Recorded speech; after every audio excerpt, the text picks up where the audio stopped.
Hey everybody, it's Coach Geordie, the head coach of Ottawa Swimming and the coach for the Start Smart Swimming.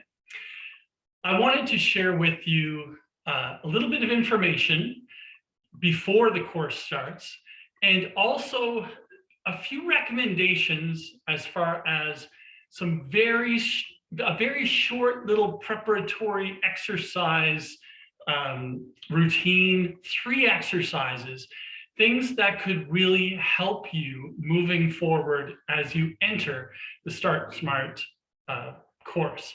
So first of all, about me, Geordie McConnell. As a swimmer and triathlete, I came to the sport through football and basketball, so it wasn't my history. So I had to learn it all like you are learning it as well. And that happened quite some time ago. I did my first triathlon back in 1986, and I became a coach about 25 years ago. Founded the Ottawa Triathlon Club and Ottawa Swimming. I also founded the Ottawa Running Club. And 2 years ago, I founded Ottawa Online Fitness, which is a club that provides online fitness programming. That's why you can see my super duper green screen back there. Don't worry, it's not a real pool. I'm not going to fall in as I back up.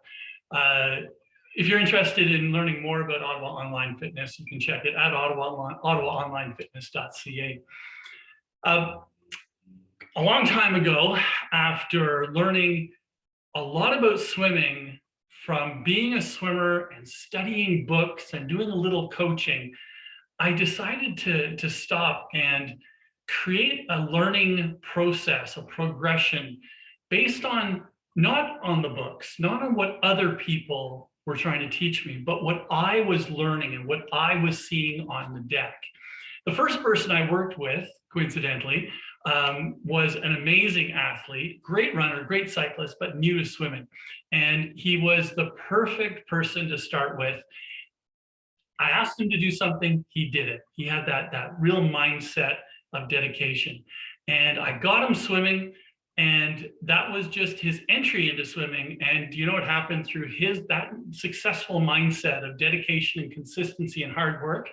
He went on to become a professional triathlete. Now, I'm not saying that's going to happen for all of you guys, but I'm just saying that it was a real honor to open the door, really, for this individual. And I hope to be given the opportunity.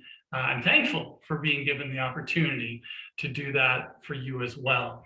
This progression is what I feel firmly is a better way to learn to swim. I've looked at all the progressions used by the different organizations that teach kids to swim or adults to swim, and I don't like them.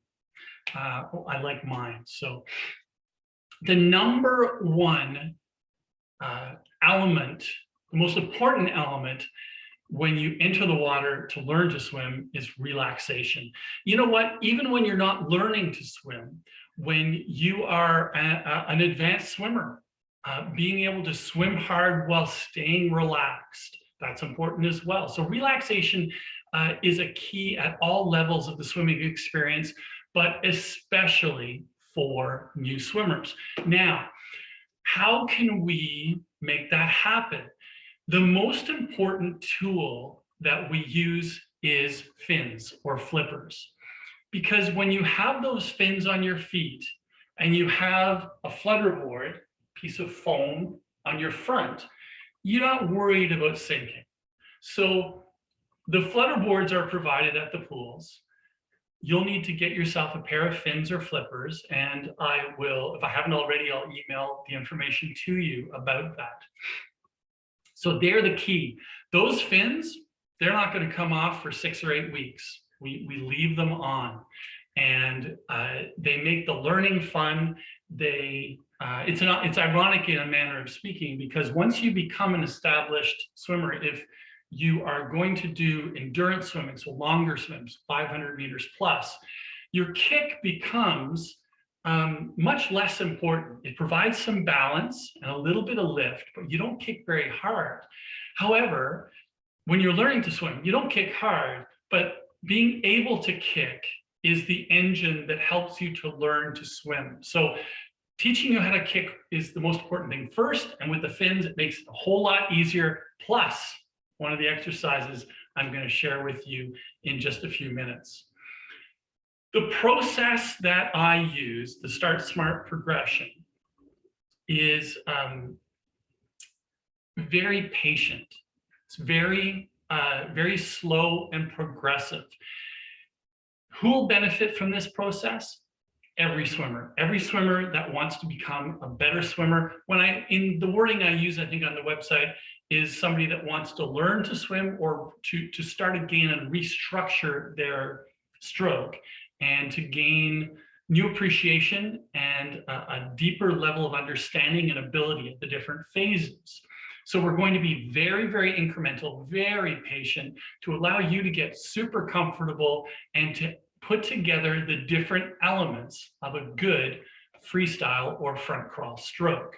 My best analogy is taking individual movements and doing them over and over and over is the classic Karate Kid wax on, wax off. He waxed all of those cars, and then when it came time, he had the movements as a reflex that allowed him to become a fictional karate champion. Okay, so that's a little bit about me and a little bit about the Start Smart. I want to share with you now 3 important, very brief exercises. Gosh, it would take you less than 3 minutes to do them. First of all, mobility, shoulder mobility. Different swimmers have different individuals have different level of mobility, shoulders, hips, ankles. But let's talk about shoulders and ankles. Okay, let me just pop this off. So if you can only reach that far, we're going to have to deal with it. We're going to try to make as good a swim stroke as possible with that range of motion. If you're able to stretch way up here, then your stroke is going to be a little bit more efficient, and that's beneficial. So increasing your mobility will help your streamlining, and it'll help your efficiency as a swimmer. More important than that, though, is it'll help to avoid injuries. And the number 1 contributing cause to shoulder injuries, and let me just define that, the shoulder injury that's most common is a rotator cuff problem. So the rotator cuff is a small group of muscles that starts back here and wraps around and it rotates the shoulder. We spend so much time internally rotated. So what that means is we are like this. Our shoulders come forward. It shortens this muscle, the pectoral muscle that has 2 insertion points. We spend a lot of time at the keyboard. We spend a lot of time driving. We don't spend much time like that. We all know what proper posture is. We do our best, but the reality is life is built for internal rotation. So what we need to do is make sure that these internal rotators, the pectoral muscles in particular, are as loose as possible, especially around the time we swim. But you can get to work on it now. I'm going to show you. I'm just going to drag this forward a little bit so you can see the corner there. And I'm going to show you 1 stretch you do for each of the sides.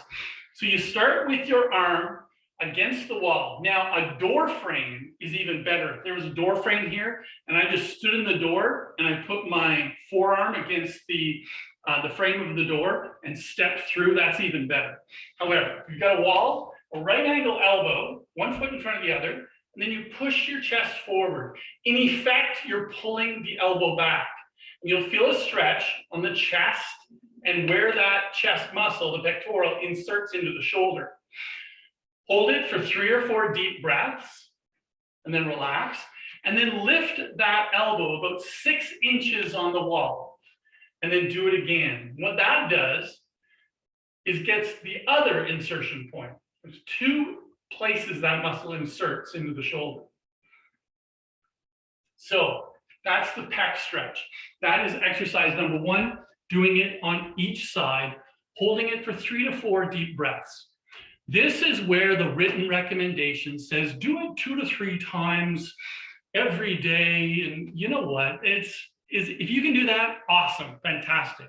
But realistically, if you can do it once every couple days, if you can do it every day, amazing. If you can do it once a week, fantastic. Once a week, an incredible